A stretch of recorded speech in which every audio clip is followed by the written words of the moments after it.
నమస్కారం ETV news కు స్వాగతం. ముందుగా ముఖ్యాంశాలు. రోహిత్ ఆత్మహత్యపై ఆందోళనలతో దద్దరిల్లిన హెచ్సియు, ఢిల్లీని తాకిన నిరసన సెగ. కేంద్ర మంత్రి స్మృతి ఇరానీ కార్యాలయం ముందు విద్యార్థుల ధర్నా.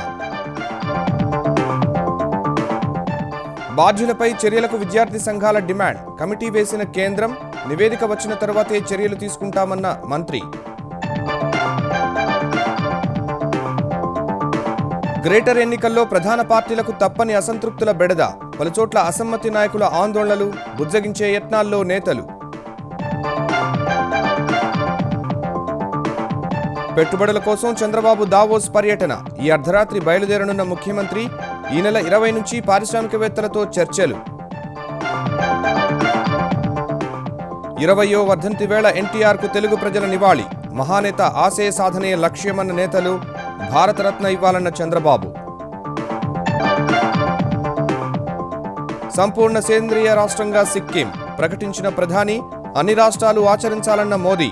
పంట బీమా పథకంలో చేరాలని కర్షకులకు సూచన. ఆర్థిక అత్యవసర పరిస్థితిని ప్రకటించిన ఫ్రాన్స్. నిరుద్యోగ సమస్య పరిష్కారానికి నూతన సంస్కరణలు ప్రతిపాదించిన అధ్యక్షుడు హోలాండ్.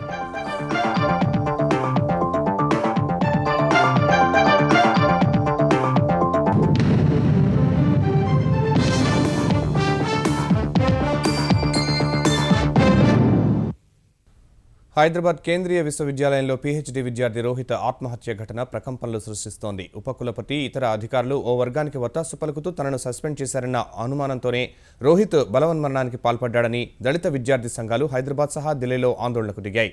ఉపకులపతి సహా బాధ్యులందరిపై కఠిన చర్యలు తీసుకోవాలని డిమాండ్ చేశాయి. ఈ వ్యవహారంపై కేంద్రం ఉన్నత స్థాయి దర్యాప్తునకు ఆదేశించింది. మరోవైపు రోహిత్ ఆత్మహత్య వ్యవహారంలో కేంద్ర మంత్రి దత్తాత్రేయ సహా పలువురిపై సైబరాబాద్ పోలీసులు కేసు నమోదు చేశారు.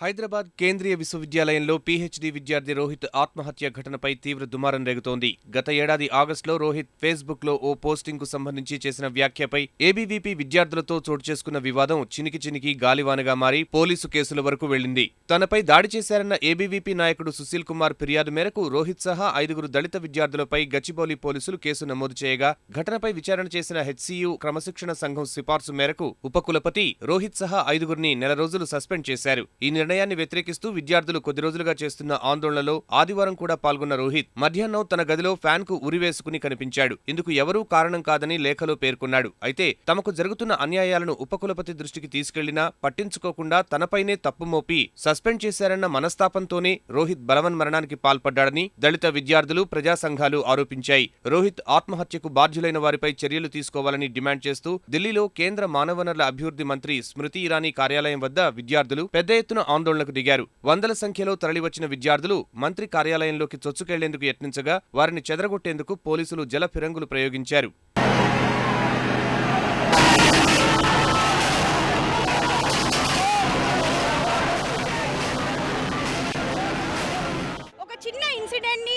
Political masala gatti, there was no need for Bandaru Dattatreya to write a letter to Smriti Irani, and there was no need for Smriti Irani office to send that letter. Smriti Irani office should not have sent that letter. Bandaru Dattatreya should also apologize, and SC/ST Atrocity Act Bandaru Dattatreya paina, VC paina, and the vindictive university administration officials paina, they should be booked under it. Telangana జిల్లాల్లోనూ దళిత విద్యార్థులు, ఇతర విద్యార్థి సంఘాలు టీవీవీ, PDSU, SFI ఆందోళనకు దిగాయి. కళాశాలల బంద్కు పిలుపునిచ్చాయి. మరోవైపు రోహిత్ ఆత్మహత్యపై విద్యార్థి సంఘం నాయకుడు ప్రశాంత్ ఫిర్యాదు మేరకు సైబరాబాద్ పోలీసులు కేసు నమోదు చేశారు. ఈ కేసులో హెచ్సియు ఉపకులపతి అప్పారావు, కేంద్ర మంత్రి దత్తాత్రేయ, ఏబీవీపీ నాయకుడు సుశీల్ కుమార్, బీజేవైఎం నాయకుడు విష్ణుదత్లపై కేసు నమోదైనట్లు గచ్చిబౌలి పోలీసులు ప్రకటించారు. ఈ మొత్తం వ్యవహారంపై ఉన్నత స్థాయి విచారణ జరిపించాలని పలు రాజకీయ పక్షాల నేతలు డిమాండ్ చేశారు.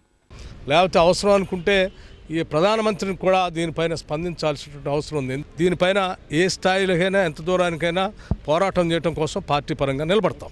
ఒక ఇంటరిం రిపోర్ట్ వచ్చింది. ఆ రిపోర్ట్లోనేమో ఓన్లీ వార్నింగ్ ఇచ్చి వదిలిపెట్టాలని చెప్పారు. కానీ దత్తాత్రేయ గారు ఉత్తరం వల్ల మాత్రమే చాలా ప్రెషర్కి గురైనటువంటి వైస్ ఛాన్సలర్ గారు ఈ 5 విద్యార్థుల్ని సస్పెండ్ చేయడం జరిగింది. కాబట్టి ఇప్పటికన్నా ఉన్నటువంటి 4 విద్యార్థుల మీద సస్పెన్షన్ ఎత్తేసి వారిని వెనక్కి తీసుకోవాల్సిందిగా నేను డిమాండ్ చేస్తున్నాను. రోహిత్ బలవన్మరణంపై దుమారంతో కేంద్ర మానవ వనరుల మంత్రిత్వ శాఖ OSD Shakila Shamshu, deputy secretary Surat Singh ఆధ్వర్యంలో ద్విసభ్య కమిషన్ ఏర్పాటు చేసింది. దత్తాత్రేయ ఒత్తిడి కారణంగానే విద్యార్థులపై చర్యలు తీసుకున్నట్టు వచ్చిన కథనాలను కేంద్ర మానవ వనరుల అభివృద్ధి మంత్రి స్మృతి ఇరానీ ఖండించారు. కేంద్రీయ విశ్వవిద్యాలయాల వ్యవహారంలో కేంద్రానికి ఎలాంటి పాత్ర ఉండదని స్పష్టం చేసిన ఆమె ఉన్నత స్థాయి కమిటీ నివేదిక వచ్చే వరకు తాను ఎలాంటి వ్యాఖ్యలు చేయబోనని తేల్చి చెప్పారు. ఈ వ్యవహారానికి సంబంధించి తనపై వచ్చిన ఆరోపణలను కేంద్ర కార్మిక శాఖ మంత్రి బండారు దత్తాత్రేయ కొట్టిపారేశారు. दलित विद्यार्थी जो आत्महत्या कर रही है उससे मेरे लेटर को कोई संबंध नहीं है. यूनिवर्सिटी में anti social activities, anti national activities चल रहे थे और एबीवीपी कार्यकर्ताओं को बहुत मारकर पीट कर ये करे थे. वो टाइम में मैंने एबीवीपी लोग आकर एक रिप्रेजेंटेशन दिया. उसी रिप्रेजेंटेशन को मैंने मिनिस्ट्री को फॉरवर्ड किया.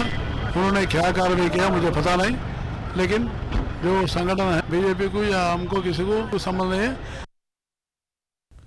హైదరాబాద్ మహానగరపాలక సంస్థ ఎన్నికల్లో టికెట్ దక్కని ఆశావహులు ఆయా పార్టీలపై బాహాటంగానే అసమ్మతి వ్యక్తం చేస్తున్నారు. ఇన్నాళ్లు పార్టీకి నిస్వార్థంగా సేవ చేసినా గుర్తింపు దక్కలేదని నిరసన వ్యక్తం చేస్తున్నారు. పార్టీ నిర్ణయాన్ని వ్యతిరేకిస్తూ నామినేషన్లు కూడా వేసిన ఇలాంటి వారిని బుజ్జగించేందుకు ప్రధాన పార్టీలు ప్రయత్నాలు చేస్తున్నాయి. హైదరాబాద్ మహానగర పాలక సంస్థ ఎన్నికల్లో కార్పొరేటర్ పదవి కోసం ఆయా డివిజన్ల నేతలు విశ్వ ప్రయత్నాలు చేశారు. టికెట్ వస్తుందని ఆశపడి చివరి నిమిషంలో భంగపడ్డ నేతలు పార్టీ అధిష్టానంపై నిరసన వెళ్లగక్కుతున్నారు. అధికార తెరాస సహా అన్ని పార్టీలకు తిరుగుబాట్లు తప్పడం లేదు. ప్రధానంగా కాంగ్రెస్లో నిరసన సెగలు మరింత అధికంగా కనిపిస్తున్నాయి. మూసాపేట్ డివిజన్లో టికెట్ దక్కని మంగమ్మ ముద్రాజ్ తన అనుచరులతో కలిసి కూకట్పల్లిలోని పార్టీ కార్యాలయం వద్ద నిరసనకు దిగారు.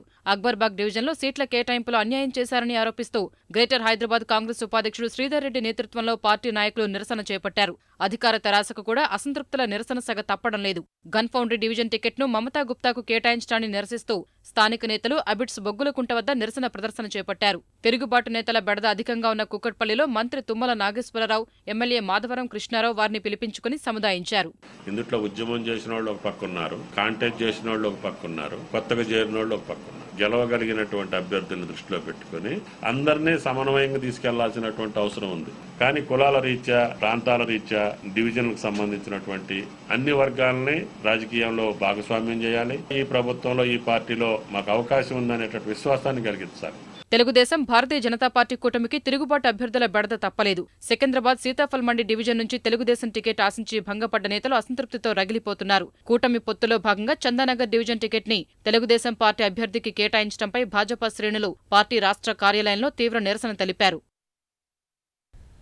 విశాఖ సిఐఏ సదస్సుతో భారీగా పెట్టుబడులను ఆకర్షించిన ముఖ్యమంత్రి చంద్రబాబు అదే ఉత్సాహంతో దావోస్ బయలుదేరి వెళ్తున్నారు. ఈ నెల 20 నుంచి 23 వరకు అక్కడ ప్రపంచ ఆర్థిక వేదిక వార్షిక సదస్సులో పాల్గొనున్న చంద్రబాబు బృందం అంతర్జాతీయ స్థాయి కంపెనీలకు ఆంధ్రప్రదేశ్లో పెట్టుబడుల అవకాశాలను వివరించనుంది. ఇప్పటికే కార్యదర్శి స్థాయి అధికారులు ఇద్దరు రాష్ట్రంలో వివిధ పెట్టుబడుల అవకాశాలను తెలిపే విధంగా బస్సు ప్రదర్శన చేపట్టారు. కేంద్ర ఆర్థిక మంత్రి Arun Jaitley, reserve bank governor Raghuram Rajan కూడా దావోస్ సమావేశాలకు హాజరవుతుండగా మొత్తం 7 అంశాలపై చంద్రబాబు కీలక ప్రసంగాలు చేయనున్నారు.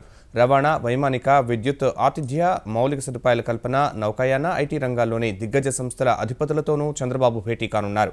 ఈ సదస్సులోనే భారత పరిశ్రమల సమాఖ్య ఏర్పాటు చేయనున్న ప్రత్యేక సమావేశాలకు హాజరు కానున్న చంద్రబాబు ఆంధ్రప్రదేశ్కు పెట్టుబడులు ఆకర్షించే ప్రయత్నం చేయనున్నారు.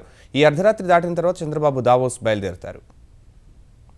మన రాష్ట్రంలో ఏ ఏ రంగాలలో పెట్టుబడి పెట్టేటటువంటి అవకాశం ఉంది, ఈజ్ ఆఫ్ డూయింగ్ బిజినెస్ రాష్ట్రంలో ఎట్లా ఉంది, భారతదేశంలో 2వ స్థానానికి మనం రాగలగడం, వచ్చే సంవత్సరం మొదటి స్థానానికి కూడా వెళ్ళేటటువంటి అవకాశాలు, వీటన్నిటినీ ముఖ్యమంత్రి గారితో వెళ్ళేటటువంటి ప్రతినిధి బృందం అక్కడ ఉన్నటువంటి వారందరికీ కూడా వివరిస్తుంది.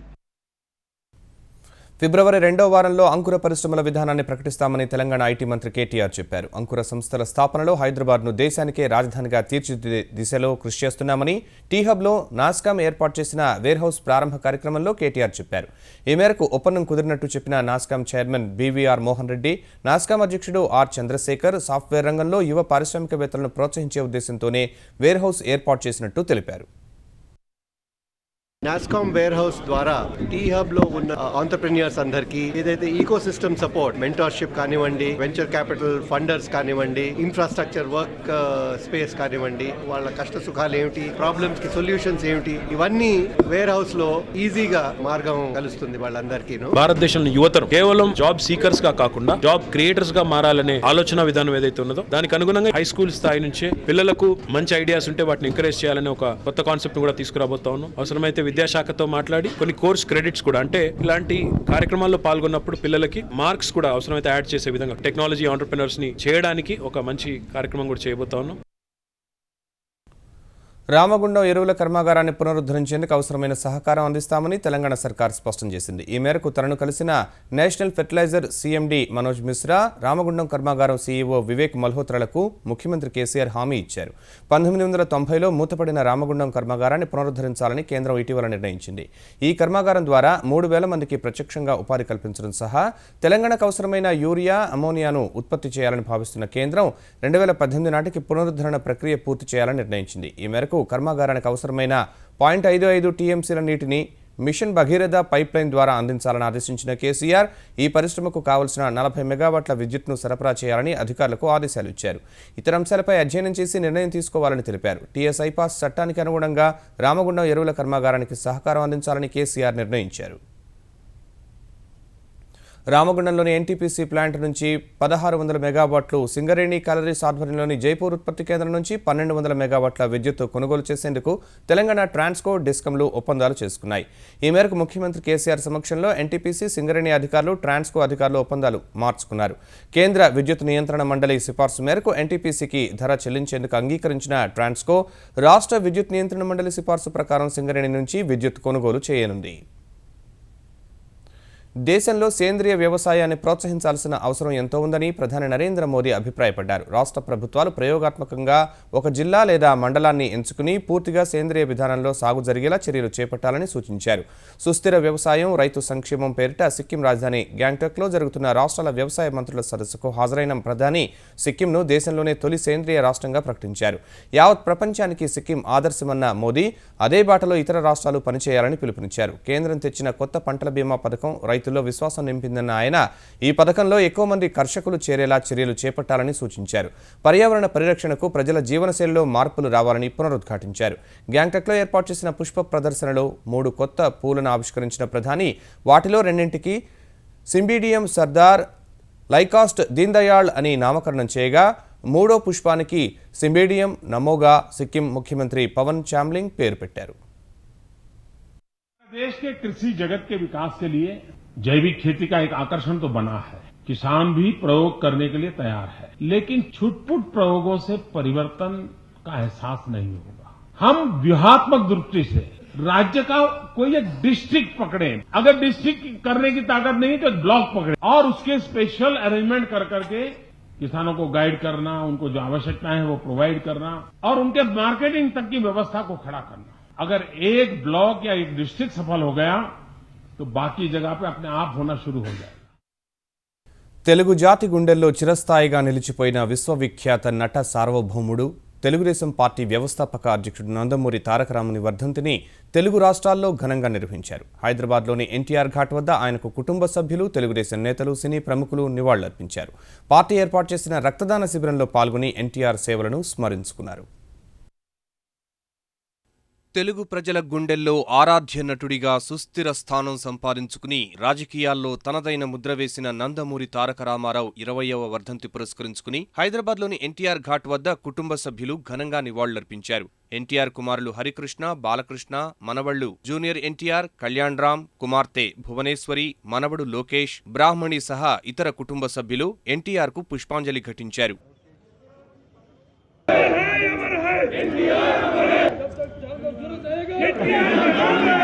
రామారావు గారు అంటే తెలియని వాళ్ళు అంటూ ఉండరు ఎవరు. కేవలం తెలుగు జాతే కాదు, మొత్తం దేశమంతా కూడా. ఎందుకంటే ముఖ్యంగా మనం ఆయన జీవితం చూసుకుంటే చలనచిత్ర సీమ, తిరుగులేని కథానాయకుడిగా ఏకఛత్రాధిపత్యం, చేయని పాత్రలు అంటూ లేవు. ఇక రెండో కార్యరంగం రాజకీయాలు. మరి ఆయన తెలుగు వారి ఆత్మగౌరవ పరిరక్షణ కోసం ఏదైతే రాజకీయాల్లోకి వచ్చారో ఆ లక్ష్యాన్ని సమున్నతంగా నెరవేర్చిన మహానాయకుడు నందమూరి తారక రామారావు. ఏ గవర్నమెంట్ వాళ్ళు రానివ్వండి, ఎవరు గవర్నమెంట్ వచ్చినా సరే వారి ఆశయాలే వాళ్ళు తీసుకువెళ్తున్నారని ఒకటి మనం గమనించాలి. అట్లాగే మన నితీష్ కుమార్ గారు వచ్చారు, మరి ఆయన పేదలకు పట్టెడు అన్నం పెడతానంటున్నారు. అది రామారావు గారి ఆశయం. మారుమూల పల్లెలకు కూడా రోడ్డు వేసి బస్సులు తీసుకువెళ్ళడం జరిగింది. అంటే ఆయన ఉద్దేశం స్వచ్ఛ భారత్ అనేది అప్పుడే మొదలు పెట్టారు ఆయన. కేంద్ర మంత్రి సుజనా చౌదరి, తెలంగాణ తెలుగుదేశం నేతలు రమణ, మోత్కుపల్లి, రేవంత్ సహా పలువురు నాయకులు కూడా ఎన్టీఆర్ ఘాట్లో నివాళులర్పించారు. ఎన్టీఆర్ వర్ధంతిని తెలంగాణ ప్రభుత్వం అధికారికంగా నిర్వహించకపోవడాన్ని నేతలు తప్పుబట్టారు. తమకు రాజకీయ భవిష్యత్ ప్రసాదించిన మహానేత ఆశయ సాధన కోసం కృషి చేస్తామని చెప్పారు. అన్నగారి ఆశయాలతో మేమందరం కూడా కష్టపడి పనిచేస్తున్నాం. మన చంద్రబాబు నాయుడు గారు అహర్నిశలు కష్టపడి పనిచేస్తా ఉన్నారు. రెండు తెలుగు రాష్ట్రాల్లో కూడా అన్నగారిని ఒక దైవం కింద కొలుస్తారు కాబట్టి సూర్యచంద్రులు ఉన్నంత వరకు అన్నగారిని గురించి స్మరించుకుంటానే ఉంటారు. సినీ దర్శకుడు వైవీఎస్ చౌదరి సహా పలువురు సినీ ప్రముఖులు తారక రాముడితో ఉన్న అనుబంధాన్ని గుర్తు చేసుకున్నారు. ఎన్టీఆర్ వర్ధంతి పురస్కరించుకుని ట్రస్ట్ భవన్లో ఏర్పాటు చేసిన వైద్య రక్తదాన శిబిరాలను భువనేశ్వరి, లోకేష్, బ్రాహ్మణిలు ప్రారంభించారు. పెద్ద సంఖ్యలో తరలివచ్చిన నేతలు, కార్యకర్తలు రక్తదానం చేశారు. ఎన్టీ రామారావు గారు పోయి 20 సంవత్సరాలు అయినా కూడా మనం ఆయన్ని ఇంతగా స్మరించుకుంటున్నామంటే ఆయన తెలుగు జాతికి ఎంత గుర్తింపు తెచ్చారో మనకు అర్థమవుతుంది. అటువంటి మహానుభావుడి మనవరాలుగా పుట్టడం నేను అదృష్టంగా భావిస్తున్నాను.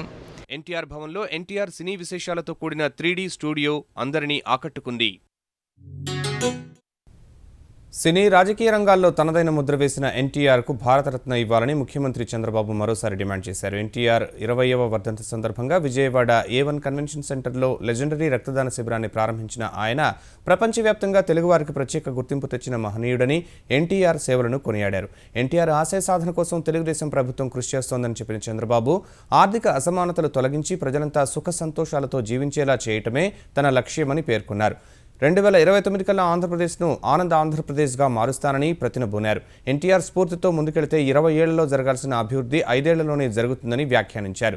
తెలుగు రాష్ట్రాల్లోని అన్ని జిల్లాల్లో ఎన్టీఆర్ వర్ధంతిని ఘనంగా జరుపుకున్న కార్యకర్తలు పలు చోట్ల పెద్ద ఎత్తున రక్తదాన శిబిరాలు నిర్వహించారు. భారతదేశంలో ఆయన వచ్చే వరకు సిద్ధాంతాలు మాట్లాడారు. కమ్యూనిజం అని, క్యాపిటలిజం అని, సోషలిజం అని మాట్లాడారు. కానీ మొట్టమొదటిసారిగా ఆయన చెప్పింది ఈ సిద్ధాంతాలు కాదు, సమాజమే దేవాలయం, ప్రజలే దేవుళ్ళు అని మొట్టమొదటిసారి తన అరుదైన సిద్ధాంతాన్ని ప్రజలకు అందించిన ఘనత ఒక్క ఎన్టీ రామారావు గారికే దక్కింది. భారతరత్న అవార్డు ఎన్టీఆర్కి వస్తే ఈ దేశంలో మనల్ని మనం గౌరవించుకున్నట్టు అవుతుంది. బసవతారకం క్యాన్సర్ ఆసుపత్రి ఆవరణలో రోగుల సౌకర్యార్థం చేపట్టిన పలు నిర్మాణాలను క్రమబద్ధీకరించాలని ట్రస్ట్ చైర్మన్ బాలకృష్ణ ముఖ్యమంత్రి కేసీఆర్ను కోరారు. ఈ ఉదయం కేసీఆర్ను కలిసిన బాలకృష్ణ సేవా దృక్పథంతో రోగులకు అందిస్తున్న సేవలను ముఖ్యమంత్రికి వివరించారు.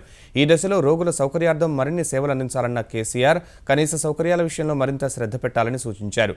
భవనాల క్రమబద్ధీకరణపై సానుకూలంగా స్పందించారు. అన్ని ఆసుపత్రుల్లో చికిత్స పొందే రోగుల సహాయకుల కోసం నగరంలో నైట్ షెల్టర్ల సంఖ్యను పెంచాల్సిన అవసరం ఉందన్న సీఎం త్వరలోనే ఆసుపత్రుల యాజమాన్యాలతో సమావేశమవుతామని తెలిపారు. ఈ భేటీలో తాను నటించిన డిక్టేటర్ సినిమా చూడాలని బాలకృష్ణ తెలిపారు. ఈ సమయంలో 100వ సినిమాపై కేసీఆర్ అడగ్గా ఆదిత్య 369కు సీక్వెల్గా 100వ సినిమా చేస్తున్నారని, ఆ సినిమాలో తన కుమారుడు మోక్షజ్ఞను పరిచయం చేస్తున్నట్లు బాలకృష్ణ తెలిపారు. కర్ణాటక ఉడిపిలోని కృష్ణమఠం చరిత్రలో పెజావర మఠాధిపతి విశ్వేశ్వర తీర్థ రికార్డు సృష్టించారు. 800 ఏళ్ల చరిత్ర కలిగిన ఈ మఠానికి అధిపతిగా 5వసారి బాధ్యతలు స్వీకరించారు. ఈ కార్యక్రమానికి పార్టీలకు అతీతంగా దేశంలోని పలు రాష్ట్రాల నుంచి రాజకీయ ప్రముఖులు హాజరయ్యారు. భాజపా అగ్రనేత ఎల్కే అడ్వాణి, ఆంధ్రప్రదేశ్ ముఖ్యమంత్రి చంద్రబాబు, కేంద్ర మంత్రులు వెంకయ్యనాయుడు, ఉమాభారతి, అనంతకుమార్, సదానంద గౌడ, కర్ణాటక, తమిళనాడు రాష్ట్ర మంత్రులు, పలువురు కాంగ్రెస్ నేతలు తరలివచ్చి స్వామీజీ ఘనతను కీర్తించారు. రామజన్మభూమి ఉద్యమంలో చురుగ్గా పాల్గొన్న విశ్వేశ్వర తీర్థ స్వామీజీ అనేక మూఢాచారాలను రూపుమాపే యత్నం చేశారని, పెద్ద ఎత్తున సంక్షేమ కార్యక్రమాలు నిర్వహించారని నేతలు గుర్తు చేశారు. గాలి జనార్దన్ రెడ్డి బెయిల్ కుంభకోణం కేసులో నిందితుడు మాజీ న్యాయమూర్తి ప్రభాకర్ రావు అనుమానాస్పద స్థితిలో మృతి చెందారు. సికింద్రాబాద్ ఈస్ట్ మారేడుపల్లిలోని స్వగృహంలో శనివారం ఆయన ఒంటరిగానే ఉండగా ఆదివారం ఉదయం వెళ్లి చూస్తే చనిపోయి ఉన్నారని కుటుంబ సభ్యులు పోలీసులకు ఫిర్యాదు చేశారు. అనుమానాస్పద మృతి కింద ఆయన మృతదేహాన్ని గాంధీ ఆసుపత్రికి తరలించి పోస్టుమార్టం నిర్వహించారు. ప్రభాకర్ రావు ఆత్మహత్య చేసుకున్నట్లు ఎలాంటి ఆనవాళ్లు లేవని పోలీసులు తెలిపారు. ఎలాంటి అనారోగ్య సమస్యలు కూడా లేవని కుటుంబ సభ్యులు చెప్పారన్న పోలీసులు గుండెపోటు వల్ల మృతి చెందినట్లు భావిస్తున్నామని తెలిపారు. కుటుంబ సభ్యులు, అభిమానుల అశ్రునయనాల మధ్య భాజపా సీనియర్ నేత, సిక్కిం మాజీ గవర్నర్ వి రామారావు అంత్యక్రియలు హైదరాబాద్ జూబ్లీహిల్స్ సమీపంలోని మహాప్రస్థానం శ్మశాన వాటికలో ముగిశాయి. తెలంగాణ ప్రభుత్వ లాంఛనాలతో అంత్యక్రియలు నిర్వహించారు. అంతకుముందు కేంద్ర మంత్రులు వెంకయ్యనాయుడు, బండారు దత్తాత్రేయ, గవర్నర్ నరసింహన్, ముఖ్యమంత్రి కేసీఆర్ రామారావు నివాసంలో ఆయన పార్థివ దేహానికి నివాళులర్పించి కుటుంబ సభ్యులకు సంతాపం తెలిపారు. రామారావు మృతి పట్ల విచారం వ్యక్తం చేసిన ప్రధాని నరేంద్ర మోదీ తన తరపున నివాళులర్పించాలని తెలంగాణ ప్రభుత్వాన్ని కోరారు. ఈ మేరకు ప్రభుత్వ ప్రధాన కార్యదర్శి రాజీవ్ శర్మ రామారావు భౌతికాయం వద్ద నివాళులర్పించారు. అనంతరం రామారావు పార్థివ దేహాన్ని అభిమానులు, కార్యకర్తల సందర్శన కోసం నాంపల్లిలోని భాజపా రాష్ట్ర కార్యాలయానికి తరలించారు. అక్కడి నుంచి శ్మశాన వాటిక వరకు నిర్వహించిన అంతిమయాత్రలో భాజపా కార్యకర్తలు పెద్ద ఎత్తున పాల్గొని ఆయనతో తమ సాన్నిహిత్యాన్ని గుర్తు చేసుకున్నారు. తెలుగు సినీ రంగానికి చెందిన ప్రతిష్టాత్మక గామా అవార్డుల ప్రదానోత్సవం ఫిబ్రవరి 12న దుబాయ్లో జరగనుంది. ఈటీవీతో కలిసి వరుసగా 3వ ఏడాది ఈ అవార్డులను అందిస్తున్నట్లు తెలిపిన నిర్వాహకులు 2015కు గాను జీవన సాఫల్య పురస్కారాన్ని రెబెల్ స్టార్ కృష్ణరాజుకు అందించనున్నట్టు ప్రకటించారు. ఇప్పటివరకు కేవలం సంగీత విభాగంలోనే అవార్డులను ఇస్తుండగా తొలిసారి మూవీ ఆఫ్ ద ఇయర్ పేరుతో ఇస్తున్న అవార్డుకు బాహుబలి చిత్రాన్ని ఎంపిక చేసినట్టు వివరించారు. ఇప్పటి వరకు కేవలం మ్యూజిక్ కి సంబంధించి మాత్రమే అవార్డ్ కేటగిరీస్ నిర్వహిస్తూ వస్తున్నారు. For the first time movie of the year అనేటువంటి కేటగిరీని ఇంట్రడ్యూస్ చేయడం and which other film other than Baahubali. గత సంవత్సరం నాకు మనం సినిమాకు కనిపించిన మా అమ్మకి అమ్మయ్య పాటకు గామా అవార్డు అందుకున్నాను. ఈ సంవత్సరం గామా అవార్డు అందించబోయే న్యాయ నిర్ణేతల సంఘంలో సభ్యుడిగా ఉన్నందుకు చాలా గర్విస్తున్నాను. పెరుగుతున్న వేళ ఫ్రాన్స్లో ఆర్థిక అత్యవసర పరిస్థితి విధిస్తున్నట్లు ఆ దేశ అధ్యక్షుడు ఫ్రాంకోయిస్ హోలాండ్ ప్రకటించారు. వ్యాపారవేత్తల్ని ఉద్దేశించి చేసిన వార్షిక ప్రసంగంలో ఈ మేరకు వెల్లడించిన ఆయన ఫ్రాన్స్ ఆర్థిక, సామాజిక నమూనాను పునర్వ్యవస్థీకరించాల్సి ఉందన్నారు. నవంబర్లో ప్యారిస్ ఉగ్రదాడిని దృష్టిలో పెట్టుకుని ఫ్రాన్స్లో ఇప్పటికే అత్యవసర స్థితి విధించగా ఆర్థిక అత్యయిక స్థితికి సంబంధించి ఎలాంటి ప్రత్యేక అధికారాలు ఉపయోగించబోనని వివరించారు. స్తబ్దుగా ఉన్న ఆర్థిక వ్యవస్థకు ఊతమిచ్చి నిరుద్యోగ సమస్య పరిష్కరించేందుకు హోలాండ్ కొన్ని సంస్కరణలు ప్రతిపాదించారు. మరింత మందికి ఉపాధి కల్పించే దిశలో వాణిజ్య సంస్థలు, పరిశ్రమల్ని ప్రోత్సహించేందుకు 2.2 బిలియన్ యూరోల ఖర్చుతో ప్రత్యేక చర్యలు చేపట్టనున్నట్టు వెల్లడించారు. కొన్ని కార్మిక చట్టాలని సడలించడం సహా దాదాపు 5 లక్షల మందికి వృత్తి నైపుణ్య శిక్షణ ఇవ్వనున్నట్టు హోలాండ్ ప్రకటించారు. దేశీయ ఎగుమతులు వరుసగా 13వ నెలలో క్షీణించడం సహా చమురు ధరల క్షీణత కొనసాగిన వేళ స్టాక్ మార్కెట్లు నష్టాల్లో ముగిశాయి. క్రితం 2 సెషన్లలో 399 పాయింట్లు కోల్పోయిన సెన్సెక్స్ ఇవాళ మరో 267 పాయింట్లు నష్టపోయింది.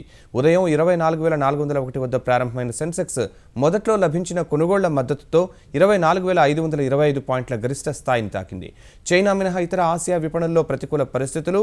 3వ త్రైమాసికంలో భారత ఐటీ దిగ్గజ సంస్థ విప్రో లాభాల్లో వృద్ధి 2%కే పరిమితమైన వేళ సెన్సెక్స్ 24,142 పాయింట్ల కనిష్ట స్థాయిని నమోదు చేసింది. చివరకు 24,188 వద్ద స్థిరపడింది. జాతీయ స్టాక్ ఎక్స్చేంజ్ సూచీ నిఫ్టీ 87 పాయింట్లు క్షీణించి 7,351 వద్ద ముగిసింది. ఈటీవీ న్యూస్ సమాప్తం.